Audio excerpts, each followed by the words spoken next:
अस्सलाम वालेकुम dear students, I hope you all are fine. जितने बच्चे भी जूम पे सुन रहे हैं, लाइव बैठे हैं, रिकॉर्डिंग में सुनेंगे, सबको अस्सलाम वालेकुम। जी dear students, chapter grade 11 chapter 3 का आज हम नॉलेज 3.2 स्टार्ट करेंगे। और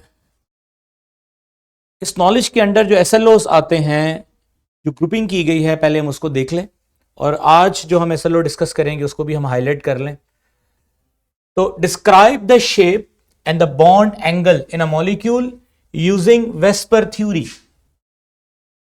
तो ये हमारा आज का टारगेट है, हमने वेस्पर थ्योरी पे बात स्टार्ट करनी है, इंक्लूडिंग डिस्क्राइबिंग बाय स्केचिंग, यानी कि हमें इसकी स्केचिंग भी आनी चाहिए। बेसिकली वेस्पर थ्योरी दरअसल एक मॉडल है जो हमें ये बताता है कि किसी भी मॉलिक्यूल की शक्ल क्या होगी, और अगर ऐसी शक्ल है किसी स्पेसिफिक मॉलिक्यूल के लिए टेट्राहेड्रल शेप है तो वो क्यों टेट्राहेड्रल है, ये देखेंगे।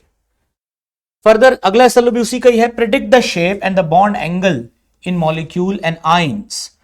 वेस्पर थ्योरी का इस्तेमाल करते हुए मॉलिक्यूल्स और आयंस के अंदर हम बॉन्ड एंगल्स यानी शेप को डिस्कस करेंगे। Predict the shape and the bond, अच्छा ये हो गया। डिफाइन इलेक्ट्रोनेगेटिविटी बाद में फिर देखेंगे। इलेक्ट्रोनेगेटिविटी क्या है? The power of an atom to attract electron itself. Explain the factor influencing the electronegativity of an element in terms of nuclear charge, atomic radii, shielding by inner shell and suction. Explain the trend in electronegativity across a period and down the group in a periodic table. ये again तीन SLO इकट्ठे हैं। Use the concept of electronegativity to explain bond polarity, dipole moment of molecule. बाद में हम इस electronegativity के concept को apply करेंगे और इसको अप्लाई करने के बाद देखेंगे किस तरह से एक तो ये शेप्स को इफेक्ट करता है और दूसरा किस तरह से ये डायपोल मोमेंट मॉलिक्यूल्स की इसके ऊपर डिपेंड करती है। Use the difference in Pauling electronegativity values to predict the formation of ionic and covalent bond. Again उसी के साथ कनेक्टेड एसएलओ है। अब इन तमाम एसएलओस के अगेंस्ट जो नॉलेज हमें मिलेगा वो क्या है? फंडामेंटल्स हम सीखेंगे बेसिकली इलेक्ट्रोनेगेटिविटी की and its role in molecular geometry. Molecular geometry में इसका क्या रोल है? It emphasize acquiring and understanding of molecular structure and chemical bonding principles and also emphasize the importance of VSEPR theory in drug design. अच्छा, यहां पर एक और SLO है जो मैंने यहां पर प्लेस नहीं किया, मैं कल की स्लाइड में प्लेस कर दूंगा। वो है ड्रग को कैसे, यानी कि जो दवाइयां होती हैं उसमें वेस्पर मॉडल का क्या किरदार है। Knowledge area including defining electronegativity and explaining the influencing factors such as nuclear charge, atomic radii, shielding effect. Students are also expected to understand the trends in electronegativity across a period, down the group in a periodic table, and how the influence bond polarity and dipole moment. Almost वही SLO वाली चीजों को उसको एक group में कर दिया। Skill जो हमें अचीव करना है इस नॉलेज के बाद, हमें वेस्पर थ्योरी को समझना है जो कि हमें अलाउ करेगी स्टूडेंट्स को क्या करने के लिए? डिस्क्राइब करने के लिए एंड प्रिडिक्ट करने के लिए shape and the bond angle of molecule and ions. Student sketch कर सकते हैं बाद में मॉडल मॉलिक्यूल्स के interaction between drugs and biological targets. जब मॉलिक्यूल्स की स्केचिंग समझ आ जाएगी तो वो समझ सकेंगे कि किस तरह से ड्रग अपने आप को, ड्रग के मॉलिक्यूल अपने आप को ऑर्गेनाइज करते हैं और टारगेट करते हैं बायोलॉजिकली, यानी कि वो कैसे इफेक्टिव होंगे हमारी बॉडी में जाके। Analyse of electronegativity help explain bond polarity, यानी कि इलेक्ट्रोनेगेटिविटी को एनालाइज करके bond polarity, dipole moment and nature of chemical bond को प्रिडिक्ट करना आना चाहिए। तो ये हमारी स्किल्स हैं।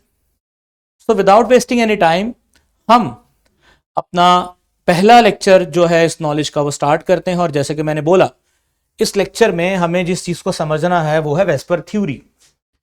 स्टूडेंट्स, मैं इस वेस्पर थ्योरी को समझने के लिए, समझाने के लिए पहले एक सिमुलेशन से आगाज करूंगा, फिर हम अपने मेन लेक्चर की तरफ आते हैं। तो जी डियर स्टूडेंट्स, अगर आप थोड़ा सा ये स्क्रीन पे देखें तो ये मेरे पास एक सेंट्रल एटम है जो कि मैं पर्पल कलर से आपको नजर आ रहा है। तो मैं काम करता हूं, मैं इसके साथ बॉन्ड्स बनाता हूं। तो ये मैंने पहला बॉन्ड बनाया, like this is the general formula of any binary compound जिसमें दो पार्ट हैं। ठीक है, अब इसमें तो ज्योमेट्री तो ऑब्वियस है, ये सीधा सीधा मॉलिक्यूल होगा, इसमें तो ज्योमेट्री का कोई किरदार नहीं है। ज्योमेट्री ज्यादा मैटर करती है तब जब सेंट्रल एटम पॉलीवेलेंट हो, यानी एक से ज्यादा बॉन्ड बनाता हो। मसलन मैं एक और बॉन्ड बनाता हूं, अब आप देखें जैसे ही ये दूसरा बॉन्ड बना है, तो इस दूसरा बॉन्ड बनने के लिए आप देखें तो ये एंगल, स्पेसिफिक एक एंगल बना है 180 का। अब आप अपने आप से पूछें कि ये जो बॉन्ड यहां पे बना है ये यहां पर भी तो बन सकता था, और अगर ये यहां पर बनता तो ये स्पेसिफिक एंगल 90 का होता, लेकिन यहां पर तो 80 का है। चलें एक मसलन सेंट्रल एटम एग्जांपल है Mg मैग्नीशियम, और उसके इतराफ में Cl यानी MgCl2। अब मैं एक और बॉन्ड को इंट्रोड्यूस करता हूं, ये देखिए 3 बॉन्ड इंट्रोड्यूस हुए। अब तीनों में अगर आप एंगल देखो तो 120 डिग्री का एंगल है, ठीक है, 120 डिग्री का एंगल है। अब इस 120 डिग्री के एंगल में अगर आप देखो,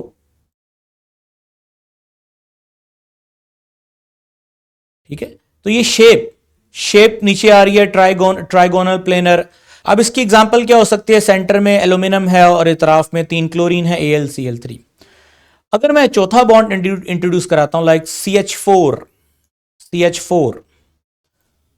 तो एंगल आप देखो 100। अच्छा मैं इसको करीब करने की कोशिश कर रहा हूं, चेंज करने की कोशिश कर रहा हूं, बट ये चेंज होने के बाद दोबारा अपनी उस जगह पे आ जाता है जहां पे पहले था, ये देखें।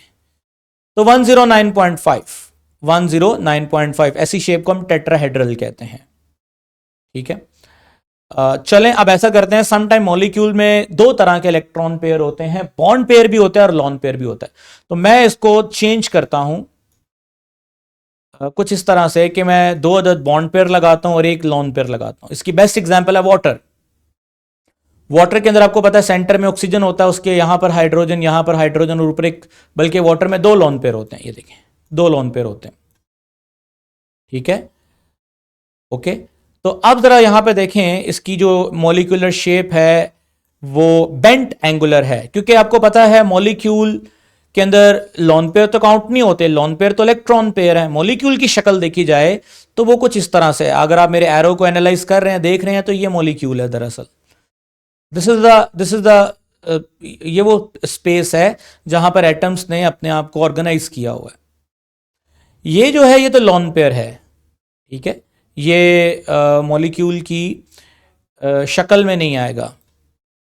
तो मॉलिक्यूल की शक्ल बेसिकली बेंटेंगुलर है, लेकिन अगर आप इलेक्ट्रॉनिक ज्योमेट्री देखें जहां जहां इलेक्ट्रॉन अवेलेबल हैं वो टेट्राहेड्रल है, क्योंकि एक इलेक्ट्रॉन का पेयर ये रहा, एक ये रहा, और 2 पर क्या मौजूद है, लॉन पेयर्स मौजूद हैं, ठीक है। अब इसको समझने के बाद मैं अभी वेस्पर मॉडल को पढ़ाना नहीं शुरू किया, जस्ट मैंने उसकी बेसिक स्टार्ट की हैं कि किस तरह से आप पहले खुद ऑब्जर्व करो। अच्छा मैं अब इसके रियल मॉलिक्यूल्स की तरफ चलता हूं, ये देखें। तो इसको मैं कहता हूं जी मुझे इसके वो एंगल्स वगैरह भी दिखाओ, ज्योमेट्री भी दिखाओ। तो एक रियल मॉलिक्यूल है, कौन है, ये साइड पे लिखा हुआ है BeCl2, यानी सेंटर में Be है और साइडों पे Cl2 है, ठीक है। अच्छा इस तरह मैं चेंज करता हूं लाइक BF3, इस तरह मैं CH4 को चेंज करता हूं, इसी तरह से मैं PCl5, दिस इज PCl5। इस PCl5 में अगर आप थोड़ा सा ऑब्जर्व करें, this is the formula of PCl5। Centre में फॉस्फोरस है, 1 2 3 4 5। लास्ट लेक्चर में आपको मैंने बताया फॉस्फोरस क्यों 5 बॉन्ड बनाता है। अब ठीक है, इसी तरह से हम SF6 में चलते हैं। Now this is the formula of SF6। आप इसकी ज्योमेट्री भी देख रहे हैं, ऑक्टाहेड्रल, साथ में इसके बॉन्ड एंगल्स भी आ रहे हैं। तो ये तमाम मॉलिक्यूल्स जो यहां पर मैं शो करना चाह रहा हूं, यहां पर और भी एग्जांपल्स हैं मेरे पास, like H2O, like carbon dioxide, like SO2, like BF3, like ClF6, F3NH3, ठीक है। यहां पर इनकी ज्योमेट्री और ये सब कुछ मैं शो करना चाह रहा हूं। लाइक H2O दोबारा यहां पे ये देखें, ठीक है ना, यहां पर 104 का एंगल है। दिस इज रियल मॉडल्स, ठीक है ना, बल्कि इसको हम रियल पे कर देते हैं, दिस इज रियल केस, ठीक है। इसी तरह से आप ये देखें, अब ये सारा कुछ हमने वेस्पर मॉडल में समझना। अब ये समझने के लिए पहले हमें इसकी बेसिक पॉइंट समझने पड़ेंगे, फिर हम यहां पर आएंगे। तो चलते हैं वापस अपनी लेक्चर की तरफ। जी स्टूडेंट, सबसे पहले अगर आपने वेस्पर मॉडल को समझना है जो कि हमें मॉलिक्यूल की ज्योमेट्री को समझाएगा, तो हमें ये टेबल समझना पड़ेगा। आपकी बुक में ये टेबल मौजूद है। इसमें सबसे पहले मॉलिक्यूलर ज्योमेट्री के लिए जो नोटेशंस यूज की जाती हैं उनमें सबसे पहले AB2 है, AB3 है, फिर AB2E है। इनका मतलब क्या होता है? AB2 B यहां पर रिप्रेजेंट करता है इलेक्ट्रॉन ग्रुप्स को, और you all know that electron groups AB2, 2 का मतलब 2 इलेक्ट्रॉन ग्रुप्स। 2 इलेक्ट्रॉन ग्रुप्स कब होते हैं? जब भी 2 इलेक्ट्रॉन ग्रुप होंगे तो शेप लीनियर होगी, बॉन्डेड एटम 2 होंगे, लोन पेयर कोई नहीं है, और एंगल 180 का होगा। ये दरअसल किस केस की बात हो रही है, ये थोड़ा सा मैं आपको एक्सप्लेन कर देता हूं। अगर आप दोबारा सिमुलेशन पे जाएं तो ये दरअसल बात हो रही है BeCl2 की। अब BeCl2 एग्जाम्पल है, इस तरह के बहुत सारे मॉलिक्यूल जिनके सेंटर में एक एटम होगा और इतराफ में 2 एटम होंगे, तो उनकी geometry this is AB2, A central atom और B2 साथ लगे हुए 2 बॉन्ड पेयर्स, और उनके दरमियान में एंगल 180। अब ये 180 क्यों है? थोड़ा सा इस चीज को मैं एक एग्जाम्पल के साथ समझाना चाहता हूं। जस्ट इसको एग्जाम्पल के लिए समझना है, इसका केमिस्ट्री से कोई ताल्लुक नहीं है।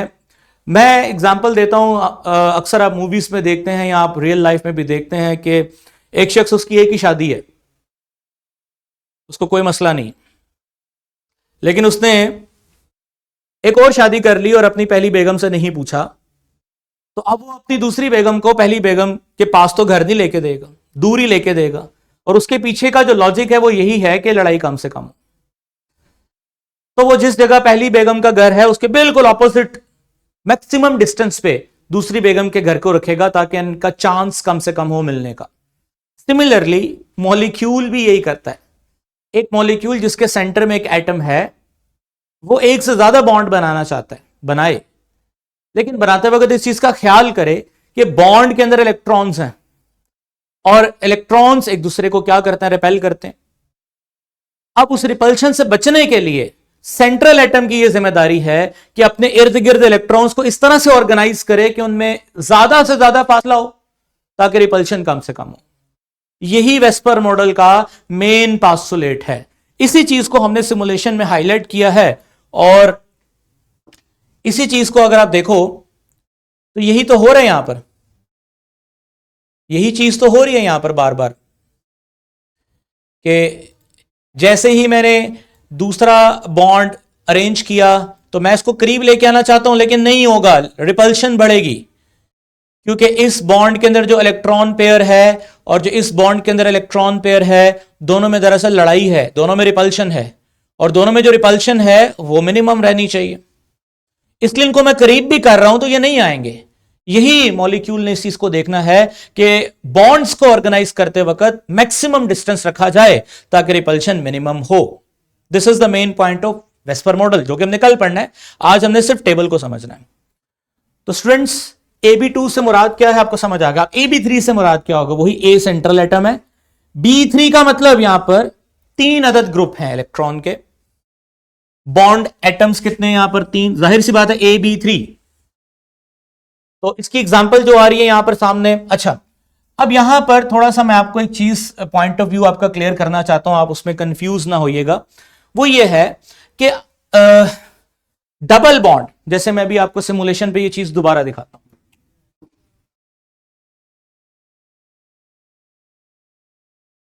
सिमुलेशन खोलिए जरा जी। अब जरा दोबारा देखिएगा, अगर मैं डबल बॉन्ड लगाता हूं तो डबल बॉन्ड भी वैसे ही रिस्पॉन्स कर रहा है जैसे सिंगल बॉन्ड रिस्पॉन्स कर रहा है, क्योंकि double bond as a reason, हमने तो बेसिकली रीजन्स को बचाना है ना। रीजन का मतलब है वो एरिया जहां पर चार्ज मौजूद है। अब वो चाहे सिंगल हो डबल हो, अगर डबल है तो वो दोनों एटम के दरमियान में म्यूचुअल अंडरस्टैंडिंग से डबल बॉन्ड बना है। अब उस डबल बॉन्ड की आपस की जो रिपल्शन है वो एज अ रीजन डेफिनेटली, अगर यहां सिंगल बॉन्ड होता तो उसकी तो रिपल्शन कम थी, लेकिन अगर यहां डबल बॉन्ड है तो रिपल्शन तो ज्यादा है, बट ये दूसरे एटम के लिए वैसे ही इफेक्ट रखेगा जैसे सिंगल बॉन्ड का इफेक्ट है। ये जरा स्क्रीन पे लेके आए, मैं जरा समझाऊं इस चीज को। याद रखिए जो डबल बॉन्ड है ना, यहां पे ट्रिपल भी आ जाए तो as a super giant single bond की तरह ही बिहेव करेगा। इसका इसके साथ जो लड़ाई है वो वैसे ही है जैसे सिंगल की है। तो ये रूल आपने याद रखना है, अगर कहीं डबल आ जाए, आपस में रिपल्शन तो है भाई, आपस में रिपल्शन की वजह से आप स्पेस देख रहे हैं सेंटर में, लेकिन इसके साथ जो लड़ाई है वो वैसे ही है जैसे सिंगल बॉन्ड की है। तो डबल आ जाए ट्रिपल आ जाए, वो count as a single group ही होगा। आपने इस चीज को अच्छे से समझ लेना है, ठीक है स्टूडेंट्स। इसलिए यहां पर कार्बन रिप्रेजेंट कर रहा है ए, और ये double bond oxygen, double bond oxygen, और double bond counted as a single bond pair. इसलिए यहां पर मैंने बॉन्डेड एटम को लिखा है कि 2 अदद बॉन्डेड एटम है, और इसमें बेशक डबल हो ट्रिपल हो वो कोई फर्क नहीं पड़ता। अच्छा आगे, AB3 का मतलब, B3 का मतलब 3। अब देखो डबल बॉन्ड को काउंट करना है सिंगल बॉन्ड की तरह ही, 1 2 3, यानी 3 अदद बॉन्डेड एटम है, चाहे डबल बॉन्ड है उनके अंदर, ट्रिपल बॉन्ड है या सिंगल बॉन्ड है। तो हमारे लिए बॉन्डिंग ग्रुप जो है वो, इलेक्ट्रॉनिक ग्रुप जो है वो यहां पर 3 है, 1 electronic group, 2 electronic group, 3 electronic group, और तीनों बॉन्ड पेयर की शक्ल में है, तो AB3 नाम होगा। ये ज्योमेट्री 120 की क्यों है, 180 की क्यों है, ये बाद में, पहले हम समझ लें ये AB2 AB3 के मतलब क्या है। AB2E, अब यहां पर E रिप्रेजेंट कर रहा है लॉन पेयर को, E किसको रिप्रेजेंट कर रहा है, लॉन पेयर को। जैसे SO2 के अंदर यहां पर कुछ इस तरह किसकी शेप है, मैं आपको सिमुलेशन पे भी दिखा देता हूं।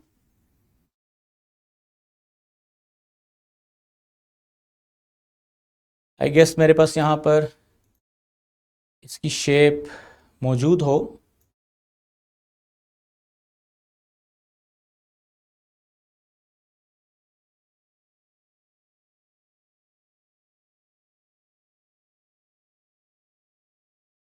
Just a minute